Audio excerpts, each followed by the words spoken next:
Hello' বন্ধু বান্ধৱীসকল ইংটেপ চেনেললৈ স্বাগতম জনাইছোঁ। আজিৰ এই ভিডিঅ'টো সেইসকল ব্যক্তিৰ কাৰণে যিসকলে LIC কোম্পানীত ইতিমধ্যে recruitment of assistant engineers, assistant architects and assistant administrative অফিচাৰৰ পদত ইতিমধ্যে আবেদন কৰিছে। তেওঁলোকৰ কাৰণে কেইবাটাও গুৰুত্বপূৰ্ণ বাতৰি মই এই ভিডিঅ'টোৰ জৰিয়তে আগবঢ়াম। আৰু যেহেতু এইকেইটা পোষ্টৰ কাৰণে যিটো অনলাইন পৰীক্ষা হ'ব, অনলাইন প্ৰিলিমিনাৰী এক্সাম হ'ব, এই এক্সামটো অহা 28 তাৰিখে অনুষ্ঠিত হ'ব। সেই এক্সামৰ বিষয়ে কেইটামান গুৰুত্বপূৰ্ণ কথা কম মই। লগতে যি কেইটা দিন বাকী আছে সেই কেইটা দিনত আপোনালোকে কেনেকৈ এক্সামৰ কাৰণে প্ৰিপেয়াৰেশ্যন কৰিব, মই এটা সহজ পন্থা এই ভিডিঅ'টোৰ জৰিয়তে আগবঢ়াবলৈ যত্ন কৰিম। মই শেষত কম ইয়াৰ বিষয়ে। গতিকে ভিডিঅ'টো স্কিপ নকৰি শেষলৈকে চাব বুলি মই আশা ৰাখি ভিডিঅ'টো আৰম্ভ কৰিবলৈ লৈছোঁ। ইতিমধ্যে LICৰ অফিচিয়েল ৱেবছাইটে এটা ইনফৰমেশ্যন হেণ্ড আউট পাব্লিছ কৰিছে। আৰু এই ইনফৰমেশ্যন হেণ্ড আউটৰ জৰিয়তে কেনেকৈ এই এক্সামৰ কাৰণে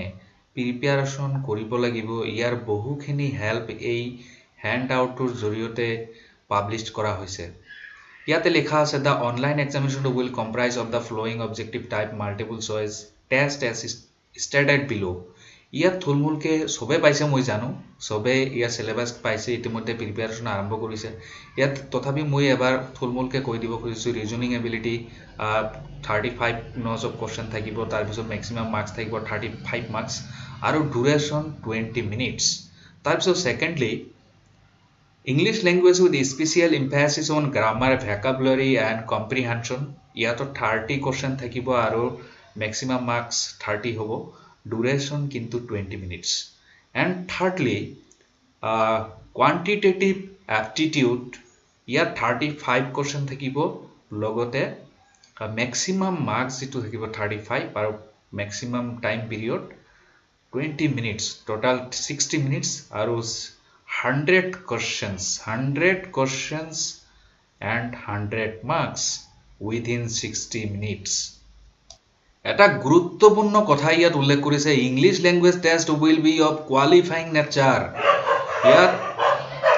ইংলিছ লেংগুৱেজ টেষ্টটো কিন্তু কোৱালিফাইং নেচাৰ হ'ব।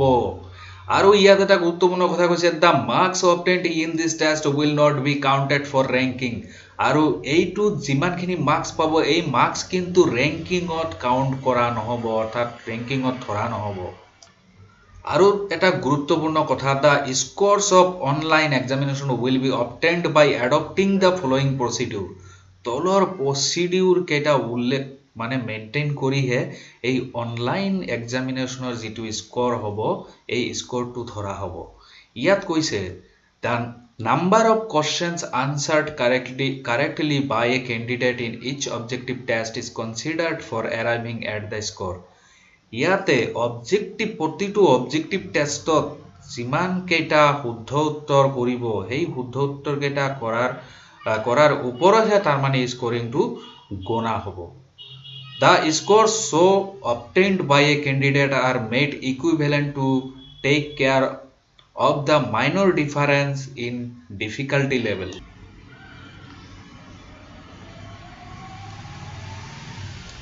If any, in each of the objective tests held in different sessions to arrive at the equated scores. এইকেইটা আপোনালোকে খুব ধুনীয়াকৈ পঢ়ি যাব। ইয়াতে কিছুমান চেম্পল কুৱেশ্যন দিয়া আছে, আপোনালোকে এইবোৰ ফ'ল' কৰিব পাৰে, কেনেকুৱা ধৰণৰ প্ৰশ্ন হ'ব পৰীক্ষাত। ইয়াত লিখা আছে, সাম চেম্পল কুৱেশ্যনছ আৰ গিভেন বিলো। ৰিজনিং এবিলিটি, মই এইবিলাক পঢ়িবলৈ নাযাওঁ, আপোনালোকে এইবোৰ ডাউনলোড কৰি পঢ়ি ল'ব, তেতিয়াহ'লে আপোনালোকৰ সুবিধা হ'ব আৰু এটা ধাৰণা আপোনালোকে কনচেপশ্যন এটা লাভ কৰিব যে কেনেকুৱা কুৱেশ্যন হ'ব পৰীক্ষাত আৰু কেনেকৈ আপোনালোকে আনচাৰখিনি কৰিব লাগিব। ঠিক তেনেকৈ ইয়াত English language with special emphasis on grammar vocabulary and comprehension ইয়াৰ ওপৰত কেনেকুৱা ধৰণৰ কোৱেশ্চন হ'ব সাম samples are given here you can go through these questions ঠিক তেনেকৈ ইয়াত quantitative aptitude কিছুমান কোৱেশ্চন দিয়া আছে তো এই কোৱেশ্চন সমূহ আপোনালোকে অলপ চাব পাৰে স্যাম্পলৰ কাৰণে আপোনালোকৰ আইডিয়াৰ কাৰণে The most important thing is the details of the online examination pattern. এই অনলাইন এক্সামিনেশনৰ প্যাটাৰ্নৰ যেটো ডিটেইলছ এই ডিটেইলখিনি আপোনালোকে জনা দৰকাৰ The examination would be conducted online mode এটো সবে জানে কম্পিউটাৰত হ'ব The test except test of English language will be provided in English and Hindi test paper সমূহৰ ভিতৰত ইংলিছ ল্যাঙ্গুৱেজটো বাদ দি বাকি বিলাকৰ ইংলিছ আৰু হিন্দী দুয়োটাই থাকিব সকলো বিলাক কোৱেশ্চন মাল্টিপল চয়েসতে হ'ব আৰু আটাইতকৈ যেটো বেছি এপ্ৰোপ্ৰিয়েট আনসাৰ হেতুহে মাউস ক্লিক দি আপোনালোকে সিলেক্ট কৰি ল'ব আৰু পৰীক্ষা ষ্টাৰ্ট হোৱাৰ সময়তে আপোনালোকৰ এনেকুৱা ধৰণৰে এটা কাউন্টডাউন টাইম এটা দিয়া থাকিব আৰু আপোনালোকে চাব পাৰিব কিমান সময় হৈ আছে আৰু কিমান সময়ৰ ভিতৰত পৰীক্ষা শেষ হ'ব আৰু এটা ইম্পৰ্টেন্ট বস্তু আপোনালোকে যেতিয়া পৰীক্ষা দি থাকিব অনলাইন তেতিয়া কিন্তু আপোনালোকৰ এই কেটা জি পয়েন্ট এই পয়েন্ট কেটা আপোনালোকে কোনটো প্ৰশ্ন উত্তৰ কৰিছে আপোনালোকে কোনটো প্ৰশ্ন এতিয়ালৈকে ভিজিট কৰা নাই আৰু কোনটো প্ৰশ্নৰ আনসাৰ বাকি আছে আপোনালোকৰ এই বিলাক কিন্তু আপোনালোকে চাব পাৰিব বাকি এইবৰ কথা সবে জানে এইবৰ মই ইমান বেছি নকওঁ আপোনালোকক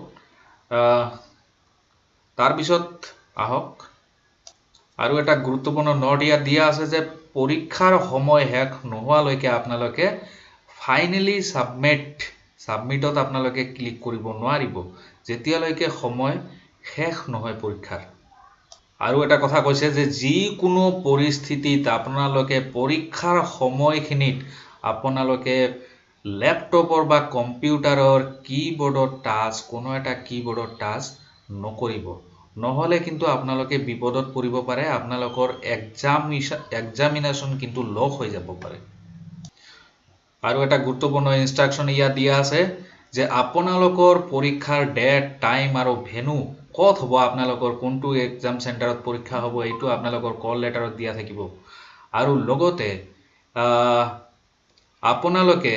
একদিন আগত পৰীক্ষাৰ অনলাইন পৰীক্ষাৰ একদিন আগত আপোনালোকে সেই এক্সাম সেন্টাৰত গৈ আপোনালোকে লোকেশনটো কনফাৰ্ম কৰি ল'ব পাৰে কাৰণ কি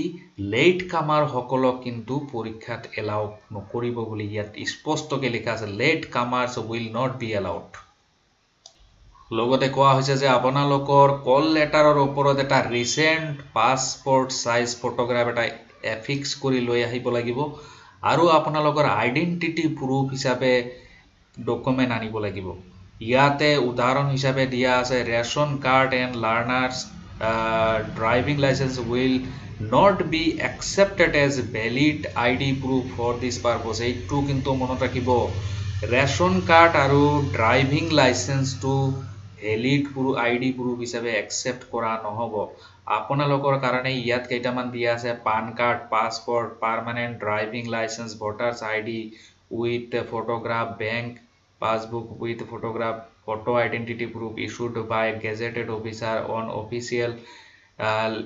letterhead along with photograph valid recent identity card issued by the recognized college university Aadhaar card e-Aadhaar card with a photograph employee ID bar council identity card with photograph এই বিলাক accept হ'ব আপোনালোকৰ কাৰণে আৰু ইয়াত কি কি বস্তু আপোনালোকৰ এলাউ কৰা হ'ব হেকেটা লিষ্ট ইয়াত দিয়া আছে মাস্ক আপোনালোকে কম্পালসৰি এটো লাগিব তাৰ পিছত গ্লোভস লৈ আহিব পাৰে পাৰ্সোনাল ট্ৰান্সপাৰেন্ট ওয়াটাৰ বটল এটো পাৰিব personal hand sanitiser a sample ball pen point pen তাৰ পিছত এক্সাম ৰিলেটেড ডকুমেন্টস সকলো বিলাক নহয় call letter photography photocopy of the ID card stapled with it ID card in original এই বিলাক পাব call letter should be brought with the photocopy of the photo ID stapled with it আৰু এটা কথা কৈছে ইয়াত in case of scribe candidates a scribe form duly filled and signed with photograph affixed no other items are permitted inside the venue এইকেটাৰ বাহিৰে কোনো বস্তুই আপোনালোকে লৈ যোৱাৰ পাৰমিশন নাপাব আৰু ইয়াত আপোনালোকে দেখা পাইছে 28th আগষ্ট 2021 এইটো হল আপোনালোকৰ এক্সামৰ শিডিউল আগতে কিন্তু 2020 এপ্ৰিলত হোৱা কথা আছিল এটো কিন্তু হোৱা নাছিল এতিয়াহে এই এক্সামটো হৈ আছে আৰু আপডেটৰ কাৰণে আপোনালোকে এই অফিচিয়েল যেটো ওয়েবসাইট www.licindia.in এই ওয়েবসাইটত আপোনালোকে ভিজিট কৰি থাকিব আৰু careers for update details about downloading of hall ticket handbook and other information এই ওয়েবসাইটত আপোনালোকে ভিজিট কৰিব পাৰে মই ভিডিওটোৰ আৰম্ভণিতে আপোনালোকক কৈছিলো যে আপোনালোকক মই কম এটা সহজ পদ্ধতি এই আপোনালোকৰ পোষ্ট কেটাৰ কাৰণে আপোনালোকে কেনেকৈ ইয়াৰ প্ৰিপাৰেচন কৰিব এইটা দিনত মই এটা সহজ পদ্ধতিৰ কথা কৈছিলো আপোনালোকক নহয় তো আপোনালোকে imbibe-ৰ নামটো শুনিছে imbibe.com তো imbibe.com ত আপোনালোকে লগইন কৰি লব আপোনালোকৰ মোবাইলৰ জৰিয়তে লগইন কৰি লোৱাৰ পিছত আপোনালোকে ইয়াত কিন্তু বহুত ধৰণৰ গোটেইকেটা সিলেবাসৰ ইয়াত আপোনালোকে ডিসকাশন পাব ইয়াত আপোনালোকে দেখা পাইছে LIC AAO সিলেবাস 2021 ইয়াত প্ৰতিটো টপিকৰে আপোনালোকে মক টেষ্ট পাব ইয়াত আপোনালোকে এই মক টেষ্ট বিলাক কৰিব পাৰে লগতে আপোনালোকে আনসাৰ খিনিও তাতে পাই যাব ভাল এটা প্ৰিপাৰেচন হ'ব বুলি মই ভাবো গতিকে আপোনালোকে ট্ৰাই কৰি চাব পাৰে ইয়াত আপোনালোকে দেখা পাইছে গোটেইখিনি সিলেবাস ইয়াত দিয়া আছে সিলেবাসৰ উপৰি আপোনালোকে প্ৰতিটোৰে এটা এটাকে মক টেষ্ট এনেকে দেখা পাব check out LIC AAO exam pattern from here exam প্যাটাৰ্নটো ইয়াত চাব পাৰিব তাৰ পিছত আপোনালোকে ইয়াত কিছুমান ফ্ৰিকুৱেন্ট ইয়াত চাওক আপোনালোকে check how to prepare for LIC AAO from here আপোনালোকে ইয়াৰ পৰা ইয়াত ক্লিক কৰি আপোনালোকে কেনেকৈ প্ৰিপাৰেচন লব একেবাৰে সহজভাৱে ইয়াত প্ৰতিটো বস্তুৰে আপোনালোকে হেল্প পাব মই আশা কৰো এই ওয়েবসাইটটো imbibe-ৰ পৰা আপোনালোকে প্ৰিপাৰেচন কৰিব পাৰে আপোনালোকে দেখা পাইছে LIC AAO preparation strategy 8 easy tips and tricks ইয়াত বহুত কেটা 8টা easy tips আৰু tricksৰ কথা কৈছে এই easy tips আৰু tricksৰ সহায়ত আপোনালোকে প্ৰিপাৰেচন লব পাৰে ইয়াতে আপোনালোকে দেখা পাইছে প্ৰিলিমছ বিলাক আছে ইয়াত তাৰ পিছত মক টেষ্ট বৰ ইয়াত দিয়া আছে ইয়াতে এই এক্সামৰ হেৰি বিলাক আছে আৰু লগতে টেক টেষ্ট এই টেষ্ট বিলাকত আপোনালোকে ক্লিক কৰি আপোনালোকে প্ৰিপাৰেচন লব পাৰে আৰু আপোনালোকৰ কাৰণে বেষ্ট বুক এতিয়াও যদি আপোনালোকৰ কিতাপ কিনিবলৈ বাকি আছে তেতিয়া হলে আপোনালোকে check out the best books for LIC AAO এইটো আপোনালোকে চেক কৰি লব পাৰে কি কি কিতাপ আপোনালোকে পঢ়িব তো বন্ধু বান্ধৱী সকল আশা কৰো আপোনালোকৰ ভিডিওটো ভাল লাগিছে আৰু যদি ভাল লাগিছে ইনফৰমেশন খিনি তেতিয়া হলে ভিডিওটো লাইক কৰি দিব শেয়াৰ কৰিব আৰু লগতে আমাৰ চেনেলটো ইংটেপ চেনেলটো সাবস্ক্ৰাইব কৰিব ধন্যবাদ